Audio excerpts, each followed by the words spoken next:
Good morning all of you. आज का जो हमारा नया चैप्टर है उसका नाम है ट्रेनिंग इन स्पोर्ट्स। अब ट्रेनिंग इन स्पोर्ट्स को समझने के लिए हमें सबसे पहले पता होना चाहिए कि भाई ट्रेनिंग क्या होता है।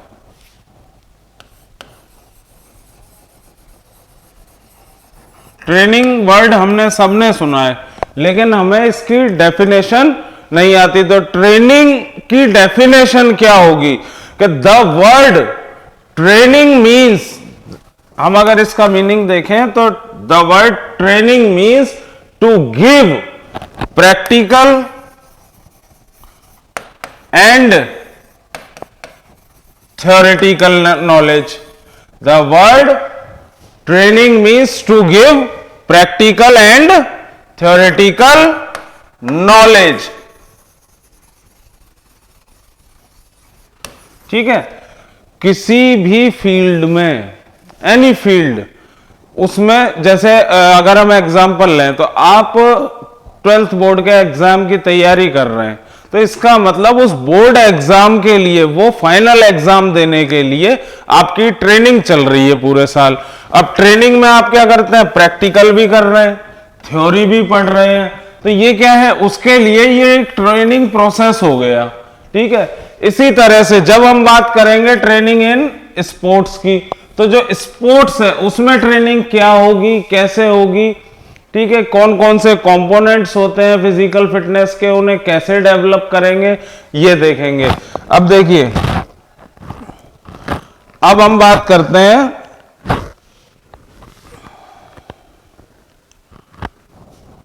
अब हम बात करेंगे सबसे पहले स्पोर्ट्स ट्रेनिंग की। स्पोर्ट्स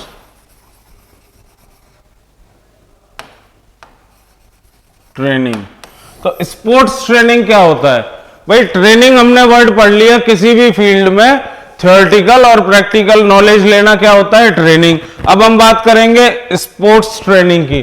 तो sports training is a basic form of preparation. Sports training is a basic form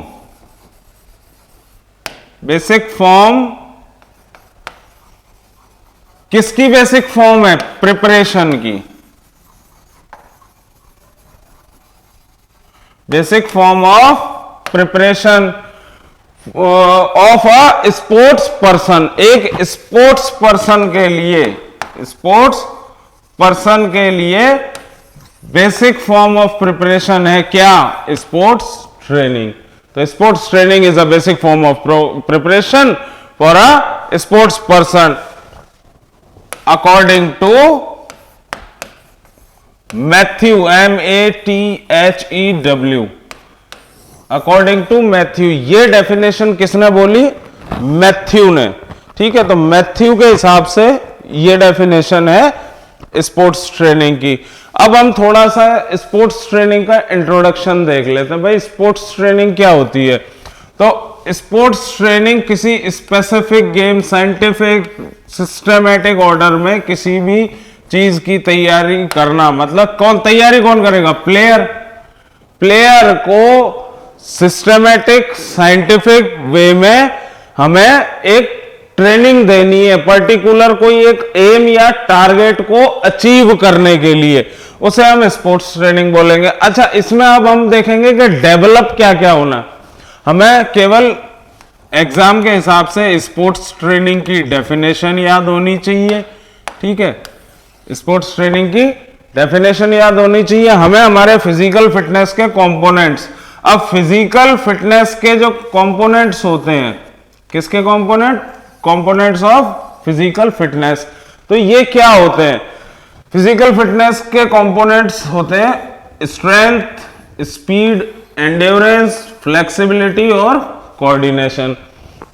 एक एक करके हम इनको, मतलब स्ट्रेंथ को कैसे डेवलप करना है, उसका ट्रेनिंग प्रोसेस क्या है, उसके कौन कौन से मेथड है, स्पीड को कैसे डेवलप करना है, उसके मेथड्स क्या है, एंड्योरेंस को डेवलप करने के मेथड, फ्लेक्सिबिलिटी और कोऑर्डिनेशन। ये पूरा चैप्टर हमारा इसी पर है कि किस कंपोनेंट को किस मेथड से डेवलप किया जाता है। उसके टाइप्स क्या होते हैं, जैसे स्ट्रेंथ है तो स्ट्रेंथ की डेफिनेशन क्या है, स्ट्रेंथ के टाइप्स क्या है, तो ये है हमारा। अब फर्स्ट हम लेंगे स्ट्रेंथ। फर्स्ट हम क्या लेंगे,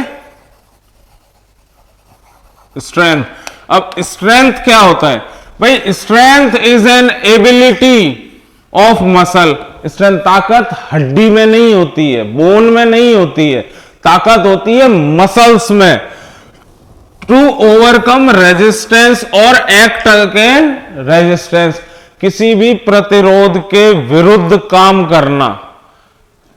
क्या होता है स्ट्रेंथ, जो हम ताकत लगा रहे हैं, मतलब पत्थर उठा रहे हैं, तो जितना भारी पत्थर है उसके अगेंस्ट हम ताकत लगाएंगे तभी तो उसको उठा पाएंगे। ठीक है, कोई डंबल है, अगर हम ताकत नहीं लगा पाएंगे तो वो नहीं उठेगा, नहीं मूव नहीं करेगा। लेकिन अगर हमारे अंदर स्ट्रेंथ अच्छी है तो हम उसे मूव करा देंगे, उठा देंगे। तो किसी भी रेजिस्टेंस के अगेंस्ट जो हम ताकत लगाते हैं, ठीक है, वो क्या है, स्ट्रेंथ। ये डेफिनेशन हो गई स्ट्रेंथ की कि it is an ability of muscles, it is an ability of muscles to overcome resistance और एक्ट अगेंस्ट रेजिस्टेंस। ठीक है, ये हो गया स्ट्रेंथ।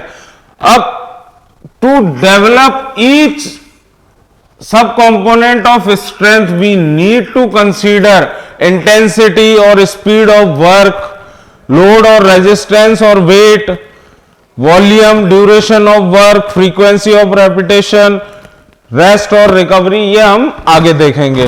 देखिए अब आता है स्ट्रेंथ हैज फॉलोइंग टाइप। सबसे पहले हम स्ट्रेंथ के टाइप देखेंगे। तो स्ट्रेंथ के क्या टाइप होते हैं, देखो दो वर्ड होते हैं, एक होता है स्टैटिक और एक होता है डायनामिक। तो स्टैटिक जो वर्ड है, स्टैटिक का वर्ड का मतलब होता है कि पोजीशन जो है, मतलब डिस्प्लेसमेंट नहीं होगा, एक ही जगह पर रहकर, स्टेशनरी पोजीशन में रहकर जो भी वर्कआउट किया जाएगा उसे हम क्या बोलेंगे, स्टैटिक स्ट्रेंथ। जब हम ताकत लगा रहे हैं और हम डिस्प्लेस नहीं हो रहे हैं, मतलब जगह नहीं छोड़ रहे, उसी जगह खड़े खड़े ताकत लगा रहे हैं, तो वो क्या होगा, जैसे दीवार को धक्का देना। अगर हम दीवार को धक्का दे रहे हैं तो हम दीवार को धक्का देने में ताकत लगती है, पुश कर रहे हैं वॉल को।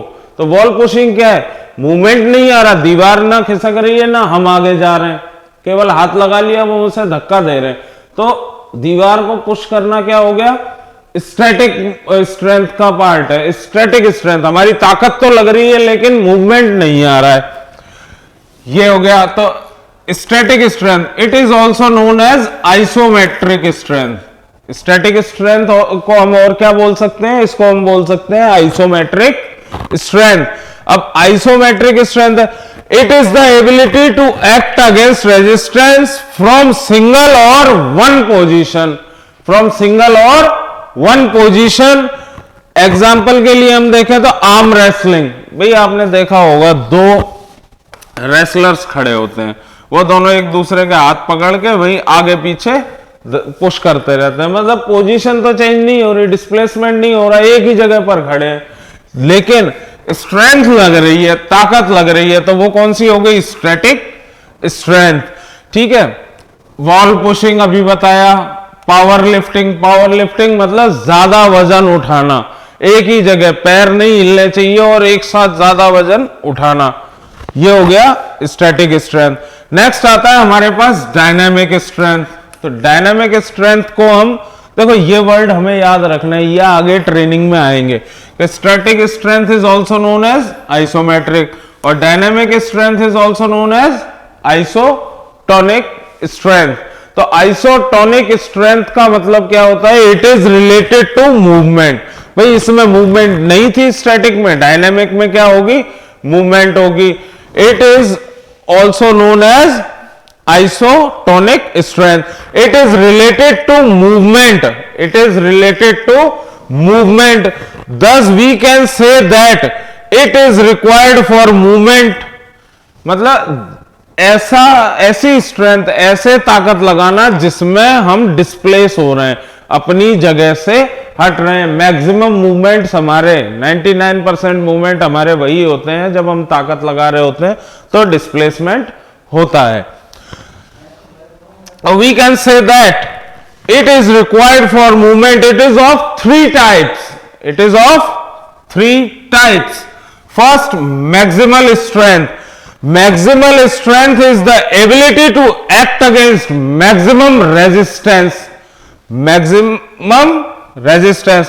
तो मैक्सिमल स्ट्रेंथ क्या होती है कि भाई एक्ट कर रहे हैं हम किसी मैक्सिमम रेजिस्टेंस के अगेंस्ट हम ताकत लगा रहे हैं, मैक्सिमम रेजिस्टेंस के अगेंस्ट हम ताकत लगा रहे हैं। It is the quality of muscles to contract forcefully in the quickest possible movement, in the quickest, जब हमें बहुत ज्यादा वेट उठाना है, ठीक है, तो हम धीरे धीरे ताकत नहीं बढ़ाएंगे, हम एक बार में एक झटके में उस वेट को उठाने की कोशिश करें, धीरे धीरे उठाएंगे नहीं उठा पाएंगे। इसीलिए हमने लिखा कि फोर्सफुली मूवमेंट और क्विकेस्ट पॉसिबल टाइम, क्योंकि हम एक सेकंड से भी कम टाइम में जितनी ताकत लगा सकते हैं उसे धीरे धीरे बढ़ाकर नहीं लगा सकते।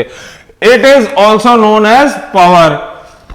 It is more required in weight lifting, throwing, wrestling, etc. It can be measured by through attempts and power lifting. ठीक है, ये हो गया मैक्सिमल स्ट्रेंथ। नेक्स्ट आता है हमारे पास एक्सप्लोसिव स्ट्रेंथ। भाई एक्सप्लोसिव का मतलब क्या होता है? विस्फोट। एक्सप्लोसिव का मतलब क्या होता है? विस्फोट।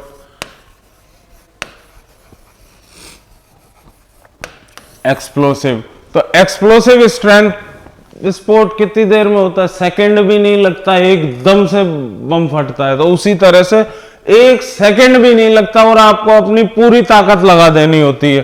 तो इस तरह के मूवमेंट किस में आएंगे? It is the ability to overcome resistance with a high speed. With a high speed मतलब आप अपनी मैक्सिमम स्पीड से अपनी मैक्सिमम ताकत, हम इसे सिंपल वर्ड्स में देखें तो कम से कम समय में ज्यादा से ज्यादा ताकत लगाना क्या होता है? एक्सप्लोसिव स्ट्रेंथ का पार्ट होता है। तो in fact it is the combination of speed and strength. In simple words, it is the ability of muscles to perform forceful movement at quickest possible time. Forceful पूरी ताकत लगा देना, quickest possible time मतलब कम से कम समय में, ये होता है हमारा एक्सप्लोसिव स्ट्रेंथ। जैसे हम कुछ एक्टिविटीज ले लेते हैं, हम जंप कर रहे हैं, ठीक है, हम ब्रॉड जंप किया हमने। ब्रॉड जंप क्या होता है? एक जगह ये लाइन खींची होती है, यहां पर एथलीट खड़ा होता है। अब एथलीट को क्या करना है कि यहां से जंप लेना है, तो वो कम से कम टाइम में ज्यादा से ज्यादा ताकत लगाएगा, तभी तो ज्यादा आगे जाके गिरेगा। ये होता है एक्सप्लोसिव स्ट्रेंथ। नेक्स्ट आता है हमारा स्ट्रेंथ एंड्योरेंस। देखो एंड्योरेंस का मतलब होता है ज्यादा देर तक काम करना, ठीक है, तो और स्ट्रेंथ एंड्योरेंस हो गया तो ज्यादा देर तक काम करना पूरी ताकत के साथ। तो it is the combination of strength and endurance ability. It is defined as the ability to overcome resistance under fatigue condition. जब हम थक जाते हैं, फैटिग का मतलब क्या होता है? थकान। जब हम थक जाते हैं उसके बाद हमें जो ताकत लगानी पड़ती है वो क्या है? वही स्ट्रेंथ एंड्योरेंस है, ठीक है। This quality enables a person to sustain localized muscle group for extended period of time. मतलब इस क्वालिटी, जिसमें ये क्वालिटी होती है, स्ट्रेंथ एंड्योरेंस डेवलप्ड होती है, वो क्या करते हैं? उनको आगे जो हमें वर्कआउट करना है थकने के बाद, अगर हमारी स्ट्रेंथ एंड्योरेंस डेवलप्ड है तो हम थकने के बाद पूरी ताकत से काम कर सकते हैं, ठीक है। It is commonly required for long distance runners, swimmers, road cycling, mountaineering etcetera. Strength endurance can be measured through chin ups, ठीक है। इसको मेजर करने का तरीका क्या है? Chin ups. किन भाई अगर स्ट्रेंथ एंड्योरेंस है तो ज्यादा देर तक काम करना है, ज्यादा देर तक किन गेम्स में टाइम चाहिए होता है स्विमिंग में। डिस्टेंस रेस, जब 10,000 metre, 10,000 metre, marathon, half marathon, cross country, इस तरह की जो रेसेस होती हैं उनमें हमें क्या जरूरत पड़ती है, स्ट्रेंथ एंड्योरेंस की, क्योंकि हमें ताकत भी लगानी है। साइकिलिंग में, माउंटेनियरिंग, पहाड़ों पे चढ़ना, ठीक है, इनमें टाइम बहुत लगता है और ज्यादा टाइम लगेगा तो ताकत भी लगानी पड़ेगी और थकान भी होगी। तो थकान के बाद जो ताकत लगाएंगे वही क्या है, स्ट्रेंथ एंड्योरेंस। नेक्स्ट हमारे पास आता है training methods of strength development.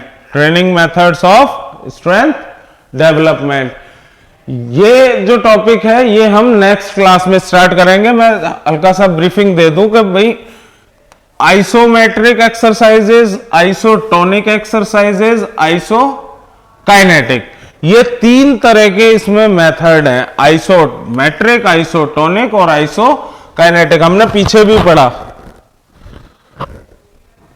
अगर इनका वर्ड्स का मतलब यहां समझ आ गया है आपको कि भाई स्टैटिक स्ट्रेंथ क्या है, आइसोमेट्रिक, ठीक है, डायनेमिक क्या है, आइसोटोनिक, तो यहां समझ आ गया अगर इनका, तो वहां पर हमें थोड़ा सा इजी हो जाएगा कि आइसोमेट्रिक में क्या है, पोजीशन चेंज नहीं हो रही है, आइसोटोनिक में क्या है, पोजीशन चेंज हो रही है, डिस्प्लेसमेंट हो रहा है। तो ये है, ये 3 तरह की ट्रेनिंग है हमारे पास।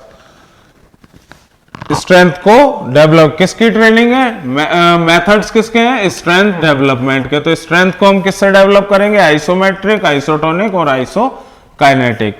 ये हम करेंगे नेक्स्ट क्लास में। Thank you very much.